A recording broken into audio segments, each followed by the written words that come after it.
a lot of people are obviously talking about presidents today in Washington, D.C. And so I was on one of those kind of group texts, and a friend asked the question, who do you think the most important president was in terms of science or space policy? So some people kind of respond with the expected people, JFK, FDR. So I respond with my personal favorite, JQA.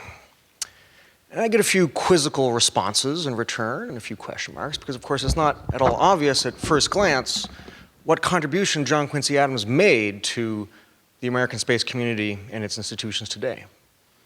And so what I want to do is to tell you why I think he was so important and to share with you just a few of his words so you get a sense of how this person thought about the exploration of the cosmos.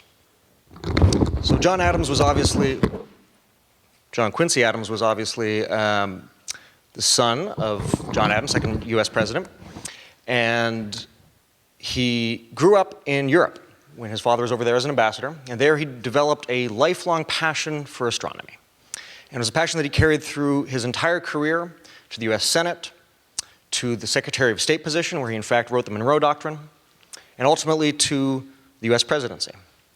And it was when he was president, in his inaugural address to Congress in 1825, that he proposed the first federal project of space exploration, because he called in his inaugural address for a national astronomical observatory. And he argued that a national astronomical observatory was needed in America, first obviously to support the development of better star charts to aid in navigation for the nation's merchants, but also because he believed that it was important for a democratic republic to establish that the people directly can support and patronize the arts and the sciences at a level equivalent to the autocracies and the monarchies of Europe, which had traditionally been the supporters of astronomical observatories. And he believed that this would serve as an important symbol of the United States and their ability to work together in a federal union. And it may or may not surprise you to learn that Congress hated this idea entirely.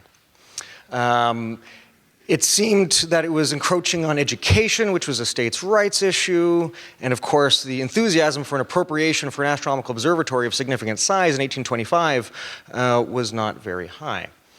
And so John Quincy Adams served only one term as president, and he made essentially negligible progress on his ambition to establish a national observatory. But John Quincy Adams was also from rather hardy New England political stock, and so this did not deter him. In fact, he became the first and thus far only president to serve in the House of Representatives after having been president, because he considered being a direct representative of the people to be a higher honor than that of being an executive. And while he was in the House of Representatives, a rather important event happened, which was that a man named James Smithson over in England bequeathed his fortune to the American people for, quote, the diffusion and increase of knowledge. And so there was a big debate about what to do with this bequest. Some people in Congress thought it should not even be accepted because, of course, it was coming from those dastardly English people. Some people thought that it should be used to, excuse me, fund universities or simply just pay down debts that the states had accrued. But John Quincy Adams was the chairman of the House committee set up to determine what the bequest would be used for, and he had a particular plan. What he believed was that the bequest should be used to establish a permanent endowment to support an institution, and to then use the interest from that endowment to support annually new projects to increase and diffuse knowledge. And of course, he suggested that the very first such project should be an astronomical observatory. And so, in order to convince his fellow congressmen of this objective, he wrote a number of reports, gave a number of speeches. So what I want to do is just read one of the passages from one of these reports that I think gives you a sense of the, excuse me, soaring prose that the Adams family had, that the father used to try and rouse the Continental Congress to vote for independence, in which the son tried to rouse Congress to support astronomy. So this is John Quincy Adams on the importance of astronomy for the nation and for mankind in general. The influence of the moon, of the planets, our next-door neighbors of the solar system. The influence of the fixed stars scattered over the blue expanse in multitudes, exceeding the power of human computation, and at distances of which imagination herself can form no distinct conception. The influence of all of these upon the globe which we inhabit, and upon the condition of man, its dying and deathless inhabitant, is great and mysterious. and in search for final causes to a great degree inscrutable to his finite and limited faculties. The extent to which they are discoverable is and must remain unknown. But to the vigilance of a sleepless eye, to the toil of a tireless hand, and to the meditations of a thinking, combining, and analyzing mind, secrets are successively revealed, not only of the deepest import to the welfare of man in his earthly career, but which seem to lift him from the earth to the threshold of his eternal abode, to lead him blindfold up to the council chamber of omnipotence, and there, stripping the bandage from his eyes, bid him look undazzled at the throne of God. Now that is the language of a space advocate.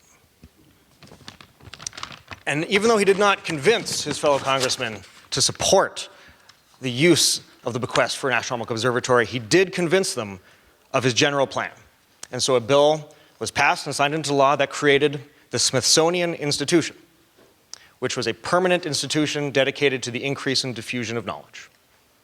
And it is the Smithsonian that has the honor of being the very first federal institution to actually support rocketry development for the purpose of spaceflight, because it was to the Smithsonian Institution that Robert Goddard first submitted his first proposal for a research grant, which was accepted. And of course, it is the Smithsonian Institution which is the home of the secular temple of the American space community, fulfilling in spirit John Quincy Adams' intent.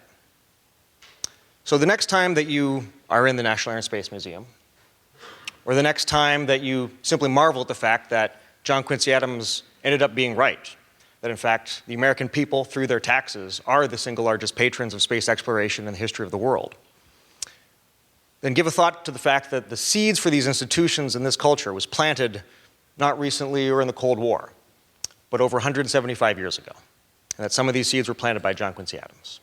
So that I hope that when you think about planting the seeds for the institutions that you would like to see in the world, I hope that you think on the same temporal and spatial scales that John Quincy Adams did.